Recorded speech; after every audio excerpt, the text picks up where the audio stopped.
An open letter to open-minded progressives. Chapter 10, A Simple Sovereign Bankruptcy Procedure. Mencius Moldbug, June 19, 2008.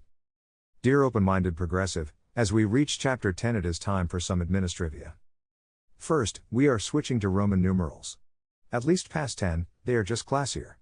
Also, if anyone wants to provide design suggestions, or what would be even more super-duper graphics, logos, templates, free hosting, free money, free beer, or even just free parenting advice, they may of course contact me at the usual address, linked to over on the right. 1. I would note, however, that my email responsiveness of late has been unusually poor. In fact, it has been amazingly poor. For some reason I had entertained the idea that being chained to my daughter would enable me to actually catch up with a large number of extremely interesting and well-written epistles sitting unanswered, many a few months old, in my inbox. You see why is not a good source of financial advice. However, my daughter is 3 months old today. And her 8 raw 1N is growing like a prize melon. She pops out of the 0 to 6 month hats, she is firmly in the 6 to 9, she may not scream less, but it seems like she screams less. So I will attempt to work into the pile, probably in reverse order. Second, there is a second awful truth, which is that for my daughter's whole life, I haven't even been reading her's comments section. This is a deed so shameful it is probably unknown in the Western world. In case you accept excuses, however, my excuse is that it is a sort of crude literary device. If it was written in response to its weekly feedback, which, in the past, has often proved much more interesting than the post, or would be very different. Chattier, more bloggy, and I suspect less interesting? Or so I claim. We'll never know, though, will we? I will even be brazen enough to suspect that if I were reading them, the comments would not be quite as good. I do get the impression they haven't degenerated into mindless web nonsense, puerile flamage, Jew baiting and ads for spineless anal balloons. But if there is any such content I of course disclaim it. After I am done with this series I will edit out any and all stupid comments. If they are all stupid, there will be none left. Ha! As Terence Stamp put it, kneel before Zod. Kneel. I will, however, attempt a collective response to the non-stupid comments, unless they are so devastating as to leave me speechless. Please continue leaving them. You may not be enlightening me, at least not immediately, but you are enlightening others. And speaking of General Zod, if you are finally resolved to consider yourself a pathetic dupe of the mold, you are of course free to either describe or not describe yourself as a formalist, a reservationist, a restorationist, or even a mensist. This last coinage sounds faintly ominous and evil, which of course is not true. Mensism is all happiness, smiles and light. In turn, however, be prepared for the fact that anyone can accuse you, with perfect accuracy, of neo-Birchery, post-Faungism, pseudo-Hobbesianism or even rampant mold buggery.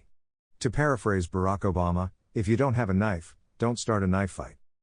If I had to choose one word and stick with it, I'd pick restorationist. If I have to concede one pejorative which fair writers can fairly apply, I'll go with reactionary. I'll even answer to any compound of the latter, neo-reactionary, post-reactionary, ultra-reactionary, etc. So when I call someone a progressive, what I mean is that his or her creed is more or less the direct opposite of mine.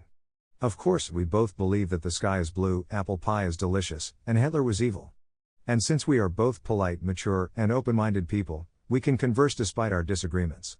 But just as there is no such thing as a progressive reactionary, there is no such thing as a progressive restorationist. Or vice versa. I am comfortable using the word progressive because, and only because, I know of no significant population of English speakers for whom it conveys negative connotations. Similarly, when speaking not of the ideas but of the set of people who hold these ideas, or, as they like to put it, ideals, the name Brahmin is time-honored and non-pejorative. This is not a reference to the Tam Brahms. In fact, there is a fine practical definition of Brahmin in this video, which is long, 15 minutes, but I feel worth watching. Barack speaks to HQ staff and volunteers. This is, of course, internal video from the Obama campaign. I don't think it was leaked. I think it was intentionally published, and so it has to be taken with a grain of salt. However, the people in it are all their real selves. For once, they are not acting. I recognize the meeting. It reminds me a lot of the first post-IPO meeting at the tech bubble company I worked for. There is one main difference, a few more blacks, and nowhere near so many Tamils. A few more. And the camera eye, hilariously, stalks and pounces on all the diversity it can find. But it cannot conceal the horrible truth, almost everyone inside the Good Ones campaign is white. Maybe 1 in 15 is black. Maybe 1 in 20. Definitely not 1 in 10. And I suspect many of these hold positions for which melanin is a job requirement, i.e., working with the community. And weirdly, given this explanation, there are no Mexicans. Okay, maybe 1 or 2. The video is grainy. It's hard to tell a Jeremiah Wright from a Cuauhtémoc Cárdenas. But I live in San Francisco. I am quite accustomed to encountering a progressive population with a strong Islamic contingent. SF State is, after all, the home of the notorious Third World Strike, and I ain't seeing it. And isn't that maneuver with Patty Solis Doyle charming? Doesn't that just show you the maturity level of the whole organization? Bell curves being what they are, you need one thing to achieve the Obama team's rarefied whiteness: an ultra-competitive, race-neutral employee filtering process. These people could be the audience at your average Google Tech Talk. Everyone in the room, whatever their skin color, is not just a Brahmin but a high Brahmin, a status held by anyone obviously smart enough to get a PhD, MD, etc., from a top school. There is no mainstream American university whose general student body is anywhere near this segregated. Or anywhere near this 31,337, I suspect. I wonder why that is. Isn't it curious, then, that so much of Obama's support should come from our wonderful universities, to which diversity is so important? Surely, dear open-minded progressive, one can disagree honestly on whether employment decisions should be made on the basis of skin color. It is after all a human ought. Given how unusual the idea of racial preferences for colored people would have sounded to the Americans of, say, 1908, don't you find it a little unusual that there should be so little, variation, in all of these supposedly independent decisions in human ought space, as produced by our glorious variety of supposedly independent universities? But I should be fair to pre-President Obama, whom I really like calling the good one. I feel that if this locution could be persuaded to spread, it might be of some benefit to humanity. Needless to say, I don't mean it satirically. Because after watching the clip above, my impression is that the good one is exactly that, good. That is, he is good at his job, which is all you can ask of anyone. More precisely, he talks like a competent manager. If I were working in at a startup and I had a boss who gave pep talks this good, I'd feel quite comfortable with the administration. Management is more than just talk, but can you call the Obama campaign anything but a successful operation? The graphic design alone is brilliant. There is only one problem: this outfit is very good at winning presidential elections. We have no reason to think it is any good at anything else. The candidate is a great presidential candidate. He will probably be a good president, too. Of course, that is to say, he will be good at reading his lines and pretending to be an 18th century statesman, which is the job of a US president in 2008. Perhaps we should just write in Paul Giamatti, who I'm sure could act the good one off the stage. Moreover, the Nazis had an effective campaign team, too. Plus some pretty good graphic design to go with it. Most people don't know it, but the SS dress uniform was designed by Hugo Boss. If design is your criterion, the Third Reich was the best government of the century. In fact, even if architecture is your criterion, I will take Nazi architecture over progressive architecture, any day of the week and twice on Sundays. And since the quality of architecture is indeed a good rule of thumb on which to judge the general quality of government, this is worrisome indeed. But all it means is that the case is an exception to the rule. Like anyone with any sense, I'd rather be governed by progressives than by Nazis. Nazis matter, because a Nazi-like outcome is the most catastrophic failure mode of any restoration effort. Restorationism is to fascism as a bridge is to a pile of rubble in the riverbed. Bridge collapses can be dangerous and unpleasant, but that doesn't make bridges a bad idea. But comparing one's enemies to Nazis is old hat. Progressivism has a much better match on the other pole of the totalitarian continuum. The meter lights up like a Christmas tree and the little arm goes all the way to the right. Or left, as it were. Recently in a used bookstore I found 5 issues of Soviet Life from the mid-late 80s. I had not previously been aware of this publication. I find it quite revealing. Unfortunately for me but fortunately for you, someone has already scanned 3 whole issues of Soviet Life. So I will not bore you with my endless, Gollum-like chortling over this bibliomanic coup. But I thought it'd be fun to share one sweet little piece, from January 1986. Of course this is a news story, not an ad. No advertisements sully the pages of Soviet Life. Georgian plastic surgeon Dr. Vakhtan Kutsides helps people look younger. Just look at Edith Markson. Would you believe she is 72? Of course not. She is an attractive woman who looks many years younger than her actual age. That's what happens after treatment with Dr. Kutsides, many of his satisfied patients maintain. Edith Markson, who has spent several years in the Soviet Union, heard about Dr. Kutsides' skillful hands when she was in Tbilisi visiting a few of her theater friends. It was then she decided to have cosmetic surgery. Particularly since, as she told local reporters, a facelift would cost several $1,000s back home in the States. In the USSR, the operation costs from 30 to 100 rubles. I'm an ordinary American, Edith Markson said, and I'm not responsible for official policy making. Making friends with people from many countries is the best human politics. And now I've added Vakhtang Kutsides, the Georgian doctor, to my list of friends. 25 years ago, Dr. Kutsides was one of the first plastic surgeons in the Soviet Union to use the so-called sparing method in nose operations. Ever since then, he has performed approximately thousands of these operations. His work, which requires expert surgical skill, has a lot in common with sculpture, the surgeon maintains. Please don't skip the Edith Markson links, they really round out the episode. The Soviet Life article comes with its own photograph, but I feared younger readers might find it disturbing. Although, frankly, the results are pretty good for 30 to 100 rubles.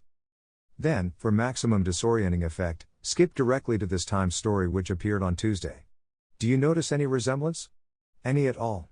Obama, Prince Royal of the blood, beloved by all God's children but especially the colored ones, from Bolivia to Clichy-sous-Bois. What is he, the second coming of Comrade Brezhnev? Is the Times going to continue this kind of coverage after he's elected? That would really be turning the obvious up to 11. I especially love how the Times' last piece describes Edith Markson as if she were an ordinary retiree, perhaps a cashier at Macy's or as a dental hygienist, who just happens to have moved to Manhattan in her late 70s despite the fear of crime, and hassles in the city that never sleeps. Edith Markson stumbled and crash-landed on the sidewalk in Greenwich Village shortly after her return to New York more than a year ago. The badly injured 80-year-old woman was spotted by two homeless men, one of whom swooped her in his arms and majestically carried her 1 block to a nearby medical laboratory. Even in old age, with a mending broken hip and a metal valve in her ailing heart, Mrs. Markson is surprised at how uplifting New York City can be. Coaxed back here from San Francisco by anxious relatives who wanted to keep an eye on her, she has found that the city has much to offer an old lady like herself. It's wonderful to know when you really get into trouble, somebody will come to help you, said Mrs. Markson, a widow who had left New York for what she thought was the last time 4 years ago. Instead, she now lives in a midtown Manhattan apartment where the management installed bars on her bathtub and security guards occasionally check on her. Despite the fear of crime, grime and hassles in the city that never sleeps, experts say Mrs. Markson is one of a growing number of retirees who are bucking decades-old migration patterns by actually moving to New York for its quality of life. Words fail me, dear open-minded progressive, they really do. As my wife, who happens to be a playwright in the city where Edith Markson's little theater company, now essentially a permanent branch of the U.S. government, remains the 31,337, puts it, does a theater promoter ever really retire? And the fact that the two homeless men scooped her up not just lovingly, not just respectfully, not just adoringly, but no less than majestically, really takes the cake. Presumably they carry around spare Burger King crowns, to supply stumbling princesses of the arts with the requisite majesty. I assert, dear open-minded progressive, that attempting to understand the world of today by reading the New York Times, and its fellow authorized channels, is a lot like trying to understand the Soviet Union by reading Soviet Life. Any such publication will be informative to a trained student of the period. But a proper appreciation of its real meaning requires significant independent understanding and a willingness to, dare I say it, deconstruct. For example, the wonderful story of Edith Markson shows us that even still in 1986, the social networks in which a New York Times reporter might travel actually connected into the Soviet Union. At least, to her great new friend, Vakhtang Kutsides, and to the hip young operatic who wrote them both up for Soviet Life. Historically, this Greenwich Village connection had always run straight from the cathedral's high Brahmins to the Soviet nomenclature, a word that explains Ms. Markson and Dr. Kutsides with equal precision. By the 80s this, like everything else about the Warsaw Pact, was fraying, but what is Red October without John Reed? Flash forward to Judge Guevara, and it is also perfectly clear. It looks like the same thing because it is the same thing. Moreover, if you read the political essays in Soviet Life, about a third of the magazine seems to be political content, you realize that the Edith Marksons of the world followed, and did their level best to persuade everyone else to follow, the exact same party line on every political topic that appears in any of my Soviet Life issues, from the nuclear freeze to the Middle East to the abominable persecution of the black man. Of course, this last horror, our vast Caucasian conspiracy, has persisted to this day. It almost cost the good one the nomination. etc., etc. Do I really need to mock this any further? But if you are still not convinced, there are always the Obama videos. Dear open-minded progressive, frankly, progressivism is just creepy. Do you really want to associate yourself with it? And if the answer is yes, do you think you still want to be associated with it after the good one's vigorous, musky buttocks have spent a year or two in George W. Bush's Iran? If the answer is still yes, I'm afraid you are just not spiritually prepared for the grueling mental ordeal that follows. Deep down inside, you are still a hippie. At the very least, do not continue reading this essay without at least one massive bong hit. Frankly, read it. Because finally, there are the lines for which the good one will always, I feel, be known. I face this challenge with profound humility, and knowledge of my own limitations. But I also face it with limitless faith in the capacity of the American people. Because if we are willing to work for it, and fight for it, and believe in it, then I am absolutely certain that generations from now, we will be able to look back and tell our children that this was the moment when we began to provide care for the sick and good jobs to the jobless. This was the moment when the rise of the oceans began to slow and our planet began to heal. This was the moment when we ended a war and secured our nation and restored our image as the last, best hope on earth. Some people are inspired by this kind of emanation. If you are one, how can I fault you? You are probably a pretty nice guy, or gal. There is probably something else in your life besides the good one, or, of course, his good causes. As your attorney, I recommend a real effort to figure out what that thing might be. And maybe focus on it a little more. For the rest of us, let me note merely that at present, the ocean's cold and inexorable rise, the salty revenge of Gaia's tears, the wave looming over Manhattan, is 3 millimeters per year. This puts us well within the new DSM-4 guidelines for fulminating hydrophobia. And I see no reason to tolerate such systematic servility to such a blatant case of contagious hypochondria. This suggests a trivial test, a sort of pons asinorum, for any potential restoration. I suggest that as its initial act, any responsible and effective transitional government will set its tone and establish its good faith by assisting the good one, along with his wife, his people, his wife's people, and frankly anyone who for whatever reason chooses to accompany him, to transfer their lives, pleasantly and with a minimum of personal disruption, to the good one's scenic paternal homeland, the great African nation of Kenya. It's entirely possible that Kenya will demand compensation for accepting this crowd. While hard to count in advance, it could easily number in the millions. If so, there is a simple solution: ask the Kenyans how much they want, and pay it. Think of it as a small but symbolic reparation for the vast tragedy of post-colonial Africa. Of course, there would be no hard feelings on either side of this expatriation. In fact, the Kenyans might well make the good one president for life. His people, the Luo, are riding high these days. And I actually think the good one might prove a wonderful ruler of Kenya, which if troubled remains one of the most beautiful countries on earth. For open-minded progressives who doubt that deporting political opponents has anything to do with responsible, effective government, the value of selective relocation as a security measure can hardly be doubted. Of course, I have a question for you. I'm going to play a magic trick. I'm going to pick a historical period in the recent past, in the memory of many of those now living. And I'm going to pick two sources of information. To you, source A will be a source of automatic, near absolute reliability. To you, source B will be a blatant outlet of mendacious propaganda, produced by some of the nastiest people in history. But on the major issue on which the two disagreed, hindsight has provided an answer. At least in my opinion, it is impossible to argue the proposition that source A was right and source B was wrong.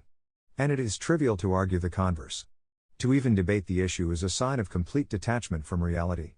Quite simply, B was right and A was wrong. Even Professor Burke admits it. Our period is 1965 through 1980. Our source A is the International Press Corps. Our source B is the Rhodesian Ministry of Information. Our issue is the perspective of post-colonial African governments in general, the liberation movements in specific, and Robert Mugabe to be exact. Dear open-minded progressive, if you can produce any explanation of this trust failure which is coherent, scholarly, realistic, and consistent with progressive ideals, I will admit defeat. Please do remember that extraordinary claims require extraordinary evidence. I don't like to hear hypotheses that involve UFOs, international Jewish conspiracies, Freemasons, or the like. In fact, let's wail on Earth's favorite crash test dummy, Professor Burke, for a little while here. As I've said, this man, an assistant professor at Swarthmore, is my current case study for the fundamentally and irreparably evil character of the cathedral. He comes across as a perfectly nice guy, of course, and I suspect that's exactly what he is. So was Albert Speer, who once wrote that you can't expect to recognize the devil when he puts his hand on your shoulder. You probably think it's excessive to compare Burke to Speer. Oh no. Think again. The really major thing, I think, is that the Soweto uprising of 1976 and subsequent campaigns to make South Africa's townships ungovernable put the apartheid regime under what proved to be unbearable pressure, largely on the pure grounds of resource limitations. The apartheid state simply couldn't cope in the end with the demands that ungovernability put upon it, even when it put up a pretty good show of having everything under a tight authoritarian lid. Few of us saw this clearly in 1986-87 precisely because the state was putting on such a good performance, but underneath, the leadership was increasingly seeing collapse as inevitable. Let's review what led to ungovernability. The vast majority of the population without any vote or democratic outlet. An authoritarian state that legally defined almost all dissent as terrorism and gave itself entitlement to retaliate against dissent with imprisonment, torture, and murder. A state which routinely censored all media. A state which ignored property rights of most of its citizens. In short, a state which was in every respect the antithesis of liberalism, in which there was literally no avenue for democratic or liberal protest for the vast majority of its citizens. Let's review what ungovernability consisted of. Refusal to cooperate with any institution controlled directly or indirectly by the national government. So leaving school, refusing to pay any rents or fees assessed by governmental bodies, refusal to comply with orders from authorities no matter how routine those orders might be, and an embrace of violent resistance to the state and any perceived agents of the state. Making large areas of the country no-go areas for civil authorities unless they were accompanied by strong military forces. Murder or threat of murder of suspected collaborators. As I said, I think it worked. I think it was justified not just because it worked but because there were no other alternatives. The apartheid state and the National Party spent 20 years steadily crushing all other avenues for political change and rewriting the laws and constitution of South Africa so as to define itself as the permanent and unchanging ruler of South Africa. That's right. Our sweet, jocular D&D playing history professor has just endorsed the practice of putting car tires full of gasoline around his fellow humans' necks, then lighting them afire. I wonder how many D6 of damage that attack does. Professor Burke's historical analysis is also self-serving in the extreme. The proximate cause of the end of apartheid was the 1992 referendum in which a majority of whites effectively voted to hand over their country to the ANC, a decision they would never have taken if they could have known the consequences. This was the victory of the verlicht or enlightened Afrikaners over their verkramped or narrow cousins. In other words, it is best seen as a triumph of psychological warfare. No points for telling us who was enlightening the enlightened. As for the wonderful omelette cooked from these eggs, see this BBC documentary, whose title is misleading. The BBC doesn't really mean that the international community should never again hand over a first world country to the well-spoken frontman of a murderous gang, but whose transcript is glorious. Keen, but you see, here's what I can't understand, and I've known this country for a long time.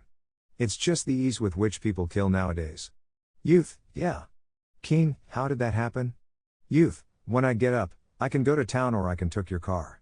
Keen, would it bother you to kill me to get the car? Youth, if you don't want to give me your keys I'll kill you. It's nothing to kill you because of what? I need the money to survive. You see, I need more money. You see, it feels like using a gun. There's no feeling.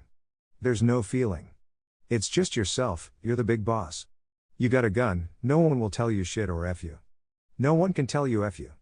If you said F me, I took out my firearm and I shoot you in your ears, then what will you say? You're dead. I will took all the things. If you don't get money, if you don't get a car, you're nothing.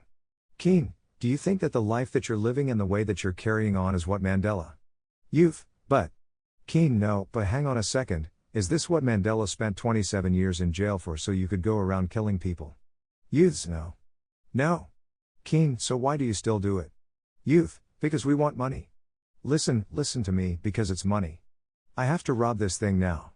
Keen, you want to rob the camera? Youth, yeah.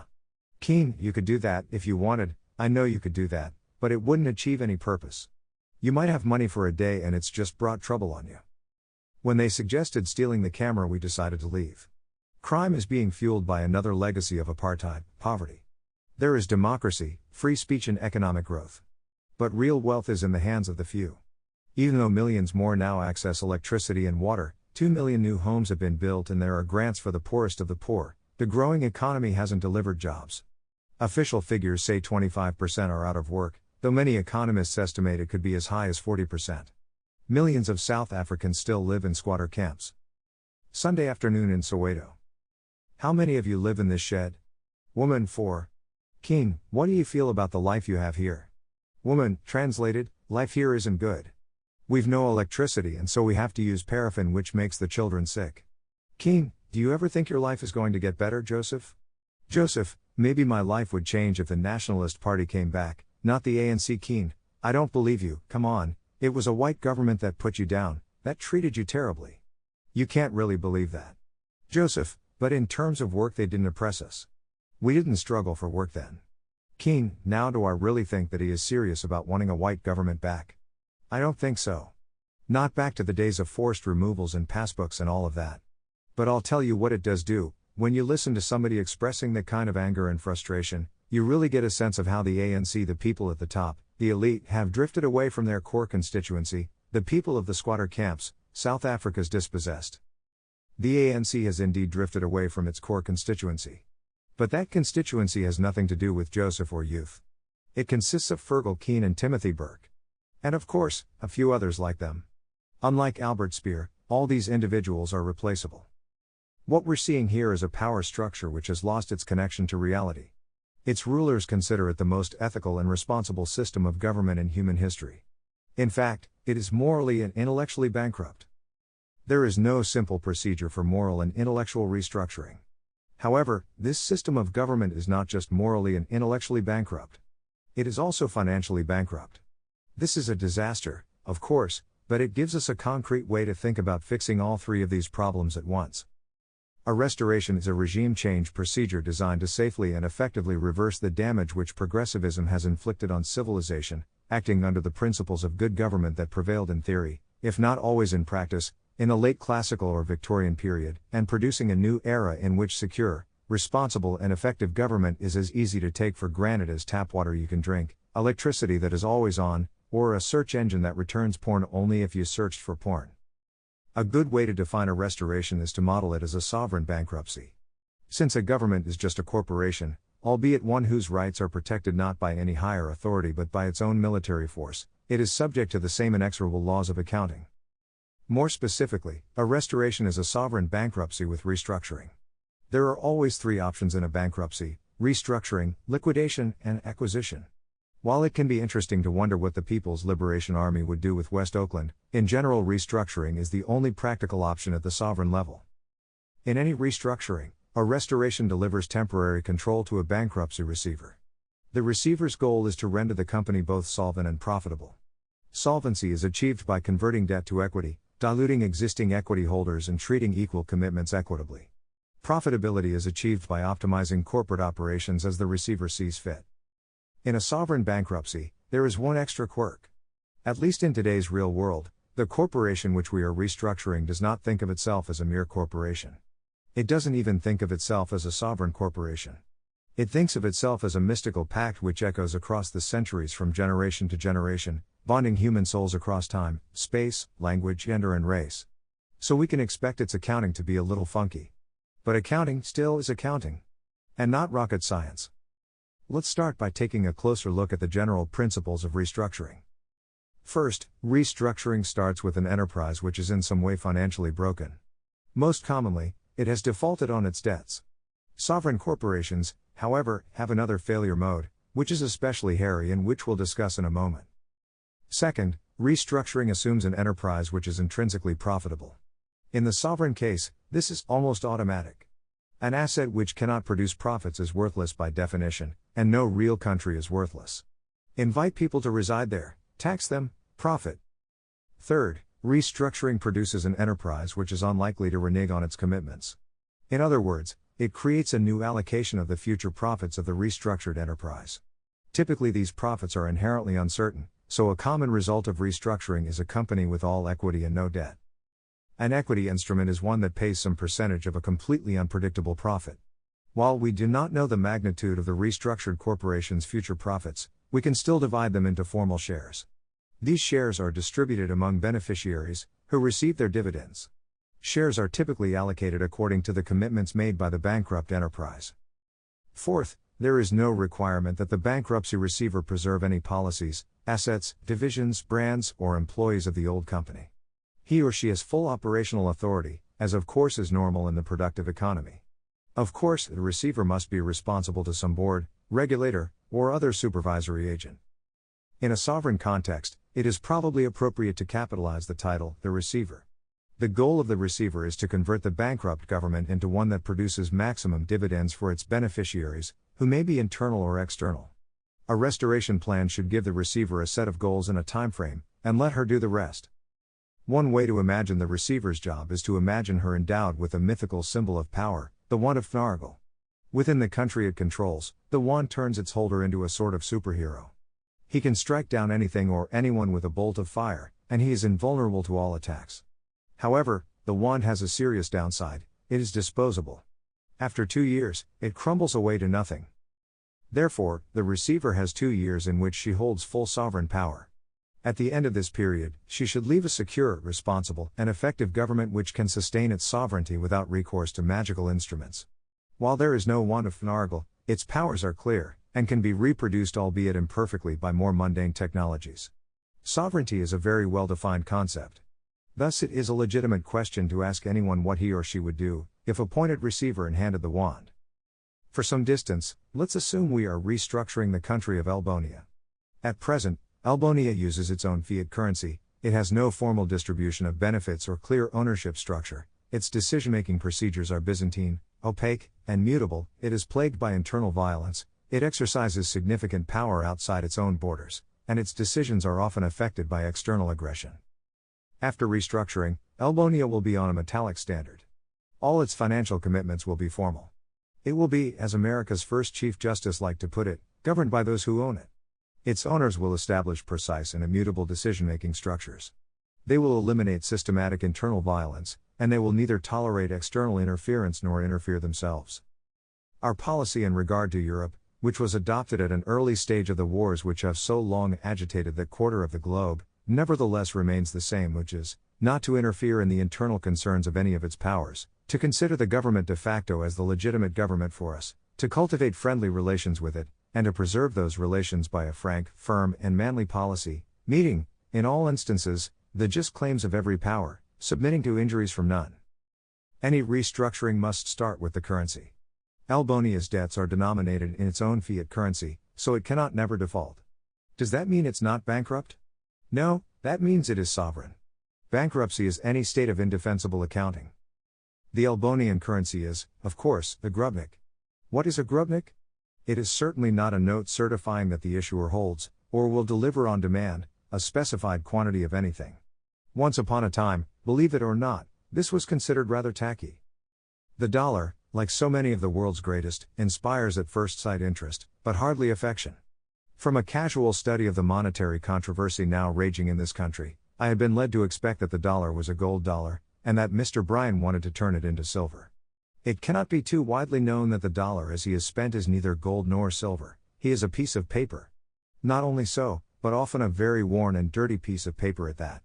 It is astonishing how a dollar will age in 3 or 4 years.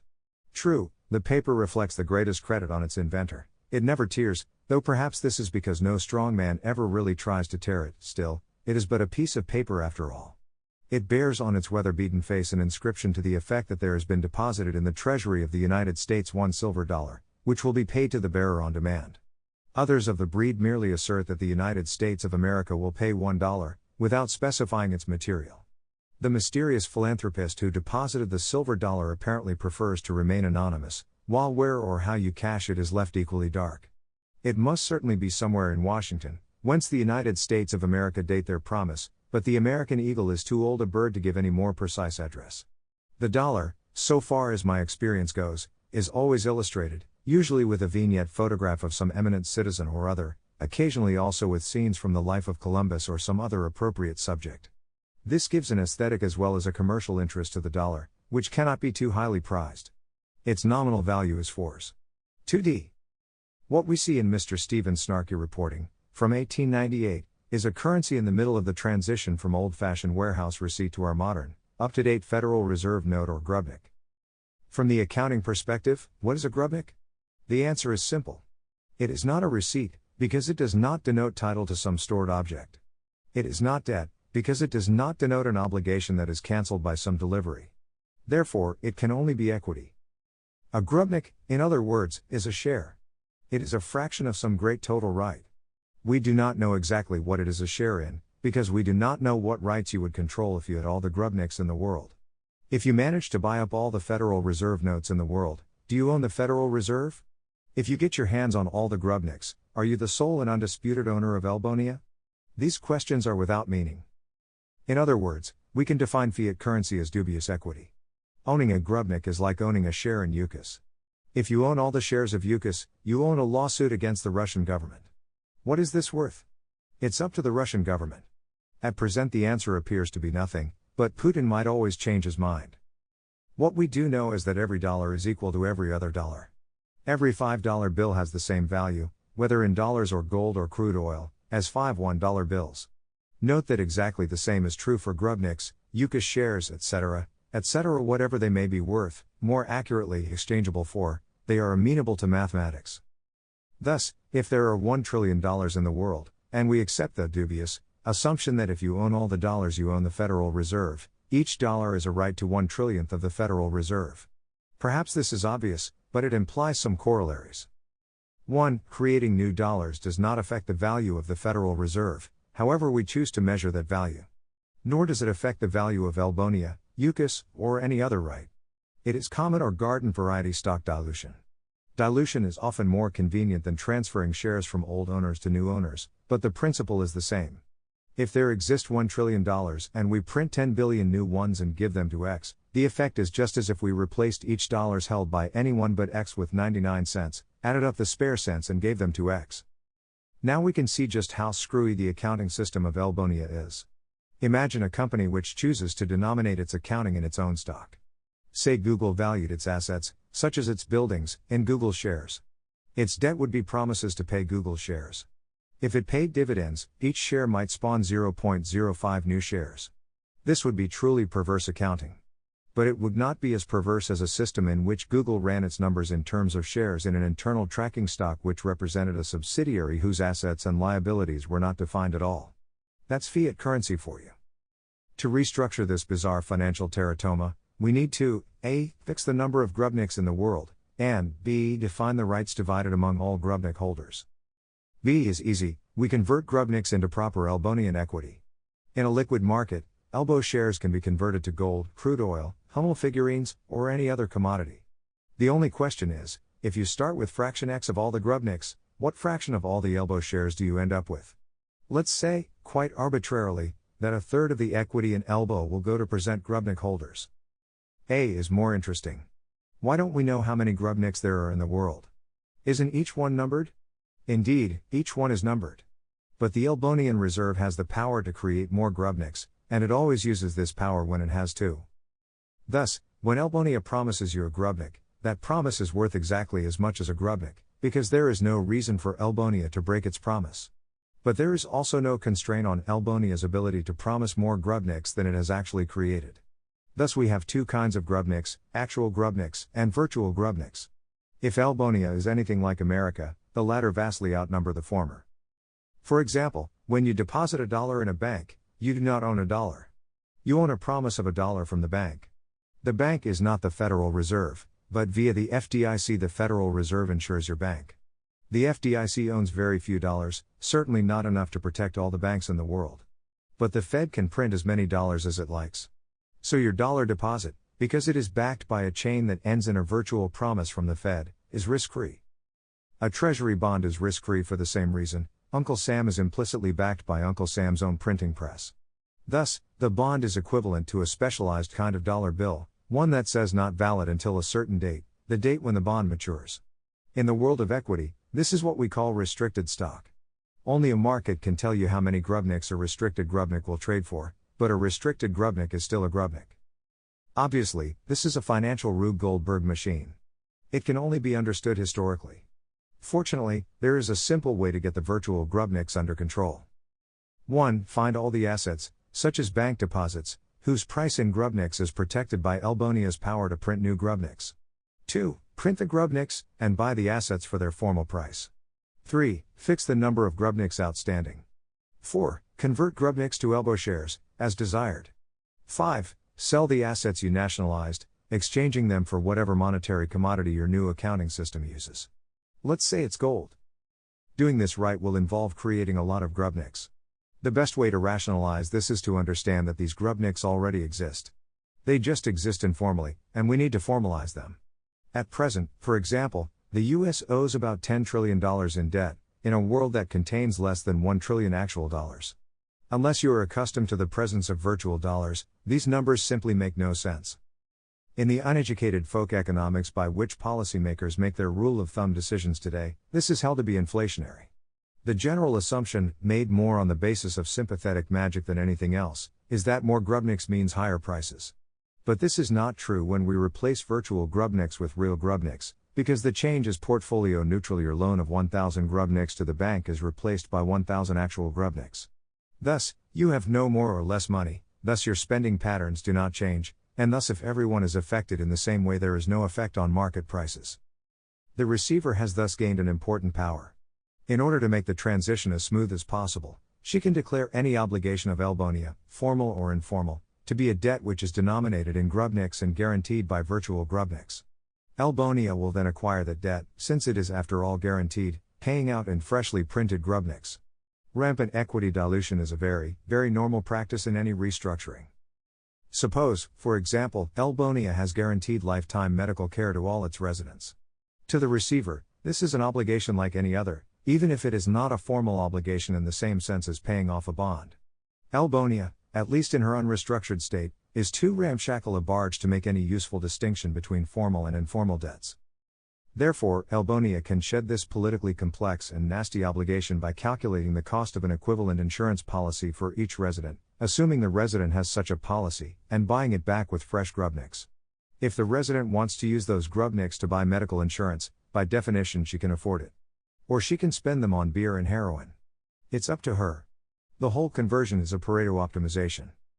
This flood of new cash has no chance of descending into a hyperinflationary spiral, because it is part of a one-time restructuring in which the semantics and quantity of shares become fixed. Hyperinflation is what happens when a government falls into a state in which it is continually funding operating losses by paying off its creditors with freshly diluted stock.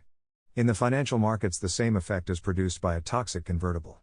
This is a device one might use in a desperate attempt to avoid bankruptcy, a fate to which we have already reconciled ourselves.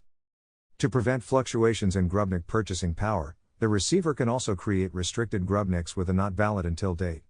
Thus, when buying out a medical insurance policy or other annual obligation, the compensated parties may receive restricted grubnicks that can pay each year's policy as it falls due, rather than getting a giant lump sum that can be spent on a yacht and will drive the yacht market haywire. Thus armed not only with absolute political and military sovereignty, but also with the weird economic superpower of the fiat currency printing press, our receiver faces her next challenge, dealing with a horde of Elbonian government employees, most of whose occupations are not in any realistic sense productive. The basic principle of a sovereign restructuring is to separate all outlays of the government into two classes, essential payments and inessential payments. Obviously, wages paid to an inessential employee, such as a sociology professor, remember, we are nationalizing the universities, are inessential payments. Another word for inessential payment is dividend. From an accounting perspective, inessential employees are performing makework to hide the fact that they are actually receiving dividends, i.e., acting as blood-sucking parasites. Of course, with the wand of Fnargle, the receiver could just fire them. Quite literally, in fact. But is this fair? Our sociology professor jumped through quite a few hoops, none of which he invented himself, in order to receive what is probably not a very large payment. His so-called career may be pointless, but that means he should be retired, not fired. And he should be retired on a pension that includes a significant fraction of his present pay, maybe even all of it. He has, in short, acquired a certain level of ownership in Elbonia. He has done so through means that were entirely fair and open to all, and it is not our place to decide whether or not he deserves these spoils. Since Elbonia is already paying him, it can obviously afford to continue doing so. Moreover, as a sociology professor he is part of the ruling class, and the wand of Fnargle does not last forever. Keep your friends close, as they say, and your enemies closer. He is already being paid to lie for money to support the old regime. If you continue to pay his salary, but let him say and do whatever he wants, will he turn around and bite you? Perhaps some will, but it is not human nature. A more likely response is permanent, dog-like loyalty. This response can be accentuated, if need be, by requiring the professor to put his name on a list of prominent figures who support the new government. If he changes his mind, he can stop or restart his pension to match the fluctuations of his conscience. This gets even better when we get to the few parts of the cathedral that are relatively healthy. One example is biomedical research, which requires delicate and expensive toys, and so commands a considerable amount of funding over and above faculty salaries. To destroy the institutions while making the researchers very, very happy, simply make everyone's grant or stipend their own permanent property. Divide the funding among the whole team, right down to the grad students. Result, a class of financially independent researchers who can work on whatever they want, wherever they want, sans paperwork. Perhaps a few will decide they don't care about curing cancer and do care about living in the south of France, but they will not be the cream of the crop. Is there anyone who really believes that the grant review process adds value or improves the quality of science? The receiver has thus brought order to Elbonia's books. Essential expenses, spending on goods and services that are actually necessary to maximize the Elbonian revenue, turn out to be a small proportion of budgetary outlays. The rest is profit. Elbonia, as we always knew, is massively profitable. The receiver's goal is not to redirect this profit, although she can redirect it if need be, but simply to understand it. Who is profiting? How much are they profiting? We find these profiteers, who in many cases are not wealthy fat cats, but philanthropists who provide vital services to the needy, and exchange their informal commitments for formal securities, i.e. grubniks. We eliminate any make-work or other pointless camouflage that may have been used to disguise the profit relationship. And everyone is happy. Elbonia does need revenue, of course. Since the new Elbonia will keep its books in gold, it should collect taxes in gold. The simplest way to tax, which is also one that affects all uses of Elbonian soil and cannot be evaded, is a self-assessed tax on all land and fixed structures. As a property owner, you assess your own property, which is offered for sale at the assessed price. If you don't want to sell, set your price above the market, and pay a little more tax. Elbonia can also make a market for Elbo shares in gold. Since grubniks are to be converted to Elbo shares, this market will produce the critical grubnik to gold ratio. As people realize how weird it is to buy a cup of coffee with shares, the financial system will gradually return from equity to metallic currency. The receiver thus has the finances of Elbonia straight. She can then turn her powers toward repairing the sadly decayed framework of government. Her fiduciary responsibility is not just to preserve the value of the Elbonian franchise while the financial restructuring completes, but also to enhance it as much as possible. Given the low quality of government that Elbonia has suffered in the past, this is not hard. The best target for the receiver is to concentrate on restoring the Belle Epoque. This implies that in 2 years, a. all systematic criminal activity will terminate, b. anyone of any skin color will be able to walk anywhere in any city, at any time of day or night, c. no graffiti litter, or other evidence of institutional lawlessness will be visible, and d. all 20th century buildings of a socialist, brutalist, or other anti-decorative character will be demolished. We can see how far the US at present is from this goal by this awful, hilarious story in the LA Times. I simply cannot muster the mockery to do justice to this piece. Read it all. Well, if I tell you who shot Ray Ray, I'll never work again in this community. Indeed. Meanwhile, elsewhere in the basin, loose-knit bands of blacks and Latinos prowl the streets, looking for people of the other color to shoot. Visit South Africa before South Africa visits you. This is just over. It doesn't work. It's done. Stick a fork in it. First, the receiver recognizes that this is a military problem. These gangs are militias. Not only that, they are militias with an ideology, and that ideology is violently hostile to the society that hosts them. You are not going to convert them into Quakers by giving them big hugs. Nor is there any rational reason to deal with them via judicial procedures designed to contain the sporadic deviancy, or even psychopathy, that appears in any healthy society. The ideology of the gangs is an ideology of pure war and hatred. It is no more tolerable than neo-Nazism, and in fact the best way to deal with these subcultures is to think of them as Nazi. They are certainly adept at converting hate into violence. On the other hand, the fact that these formations are essentially barbaric paramilitary units validates one of the main arguments of the loony left. America's brimming prisons are essentially POW camps. Their inhabitants do not recognize the laws they were convicted under, or accept the society that convicted them. In terms of cultural reality, they are aliens. The receiver's message is, the war is over. Your side lost. Reconcile yourself to this, demonstrate that you have done so, and you can return to society. We can use all the manual labor you can put out. For one, we have ugly buildings to tear down, graffiti to remove, and so on. Modern technology makes it easy for Elbonia to destroy any Morlock subcultures the former management may have inflicted on it. A trivial database query can identify the set of humans in the country who are either A. productively employed, B. independently wealthy, or C. a well-supervised dependent of A, or B. everyone else, including all minors, gets the tag. This inconspicuous device fits on your ankle and continuously reports your position to the authorities. If no crimes are committed near your location, you have nothing to worry about. This is just the start. Elbonia is saddled with a large number of residents who are effectively dependents of the state, for example, those who receive housing subsidies. These people need to be reprocessed to determine whether they can become members of productive society, and during this time there is no reason to leave them where they are. Elbonia's revenue comes from its property values, and the presence of a Morlock population is not good for same. Therefore, we can expect the receiver to establish secure relocation centers, in which the 20th century's artificially decivilized subpopulations will receive social services in a controlled environment while they are reintroduced to civilized society. Mandatory apprenticeship in productive skills, language training to ensure all residents are fluent Acrolect speakers, and in general a high degree of personal discipline will be hallmarks of these facilities. There is no need to allow dysfunctional subcultures to persist in any context, not even in prison. The 20th century prison is, like so many features of present society, a dead end.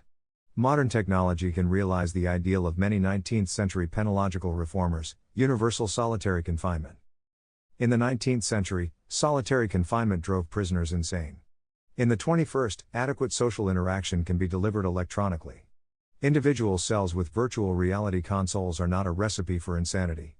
Virtualized prisoners are much easier to control, guide and evaluate. They are also easier and cheaper to guard and feed. In third world conditions, entire slums can be surrounded, secured, and the residents moved into modular data hotels with sealed individual or family cells, in which they can live perfectly fulfilling second lives. There is simply no reason for open squalor and barbarism to persist anywhere on the planet. Outdoor relief is an idea whose time has come and gone. From the standpoint of a society from which all forms of modern barbarism have been eradicated, the old, unrestored Elbonia will look almost unimaginably brutal and unlivable. When you have lived all your life in a country in which there is no crime and the streets are safe, the idea of no-go zones or random muggings, rapes, etc., will terrify you much as if the same assaults were committed by uncontrolled wild animals. For example, I simply can't imagine what it would be like to live in San Francisco if there were 50 or 60 leopards loose in the city. But I can see how people would get used to it. Leopards are nocturnal, so you stay in at night. They hide in trees, so you cut down the trees. They tend to hunt in certain areas, so you avoid those areas. And the situation could develop gradually. The first leopard is a huge news story, the second is a smaller story, and they build up over time. After a while, the experience of walking down the street while checking for leopards would strike you as completely normal and unremarkable. If one day the leopards were removed, however, you would definitely notice it. Footnotes. 1. Moldbug's email address is no longer linked from the Unqualified Reservations blog.